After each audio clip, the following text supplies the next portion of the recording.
tous et bienvenue sur Tesla Alsace. Alors, je voulais récapituler un peu les informations des derniers jours, très intéressantes, notamment la plus importante qui fait la une des journaux, c'est que Tesla a vendu, en tout cas communiqué sur la production plutôt de plus de 500 000 véhicules en 2020. Ils ont délivré 49 550 véhicules, qui est quand même remarquable, on est vraiment pas loin des 500 000. Donc objectif tenu, c'est une prédiction que Elon Musk avait donnée il y a plus de 4 ans déjà, donc c'est impressionnant de pouvoir réaliser ces prédictions, surtout au niveau automobile, où c'est quand même très compliqué. Donc clairement, Tesla est sur la bonne pente, on va en parler un peu plus tard dans la vidéo. Il y a même des rumeurs qui disent, je lis sur Reuters que Tesla, les analystes disent que Tesla devrait racheter Daimler, puisque la capitalisation boursière de Tesla est environ 600 milliards de dollars, si je me trompe pas, Daimler en vaut 60. Donc il pourrait, en théorie, racheter Daimler avec différentes opérations financières, notamment des partages d'actions, mais enfin on n'en est pas encore là. Et Elon Musk, on avait parlé un peu de s'associer avec un grand constructeur il y a quelques semaines déjà. Et vraiment, là où Tesla fait très fort, c'est en Chine, où il baisse le prix de la modèle Y de manière drastique, puisque je crois qu'on passe à peu près de plus de 70 000 dollars autour d'un peu plus de 50 000 dollars. Et la conséquence directe, c'est qu'il y a beaucoup de gens qui vont dans les showrooms en Chine pour voir la modèle Y. Donc tout ça, on va voir ce que ça va donner en termes de vente en Chine, mais on voit que Tesla, met la pression sur ses concurrents en termes de prix, offre un produit abouti en même temps et surtout va produire beaucoup plus de superchargeurs, je crois que 10 000 par an en Chine, pas forcément d'ailleurs que pour la Chine, mais ça montre aussi qu'ils veulent suivre la cadence en termes de superchargeurs. C'est quand même une très bonne nouvelle, reste à savoir où ils iront les implanter. Je pense qu'en Chine, ça va peut-être beaucoup plus vite que en France notamment, mais ça reste un point essentiel.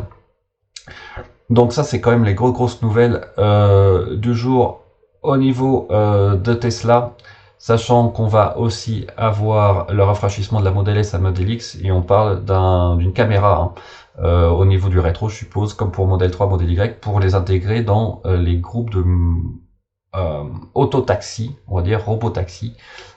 Et j'ai une vidéo à ce sujet d'ailleurs qui montre les progrès en la matière de Tesla en termes de FSD, c'est assez impressionnant.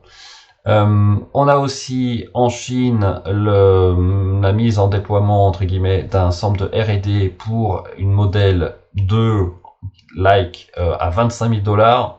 Donc pareil, ce qu'on peut dire à l'heure actuelle, c'est que Tesla est à pleine vitesse, le train va à pleine vitesse et rien ne semble l'arrêter.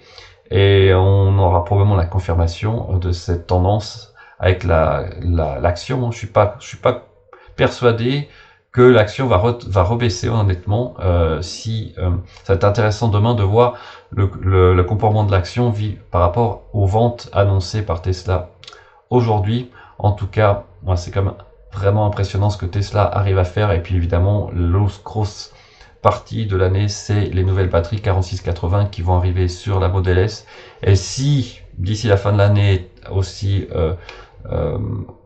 Elon Musk annonce ce même type de batterie effective dans les Model 3 et Model Y avec une autonomie augmentée de manière drastique, alors là, ça sera encore plus impressionnant. Mais maintenant, je voudrais passer à la vidéo FSD autonome où en fait il a été publié sur internet, très impressionnant, un trajet quasiment complètement autonome de San Francisco à Los Angeles. Alors c'est quand même sacrément impressionnant puisque vous voyez la première partie de la vidéo, on est plutôt en ville et puis ensuite on est sur les voies rapides ou autoroutes aux États-Unis. On voit aussi qu'il y a des changements de lignes au cours du trajet ainsi que des arrêts au feu avec une différenciation des différentes lignes de feu.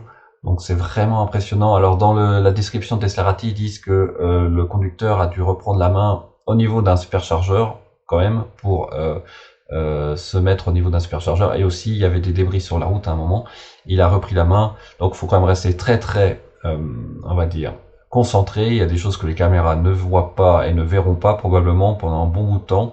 Donc on n'est pas en conduite autonome complète, mais c'est quand même impressionnant avec en circulation, on va dire, sur des modèles de série, évidemment que pour une certaine partie des États-Unis, certains États et pour certains privilégiés hein, qui ont l'accord hein, pour pouvoir utiliser ce FSD bêta. À quel point de développement maintenant Tesla est au niveau du FSD bêta aux États-Unis, donc c'est quand même de très très bon augure.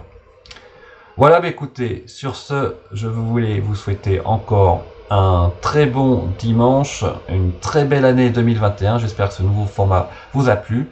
Et bien sûr, si mes vidéos vous intéressent, n'hésitez pas à vous abonner, à utiliser mon lien de parrainage ou me laisser des commentaires évidemment. Dans les vidéos, j'y répondrai avec plaisir. À bientôt, au revoir.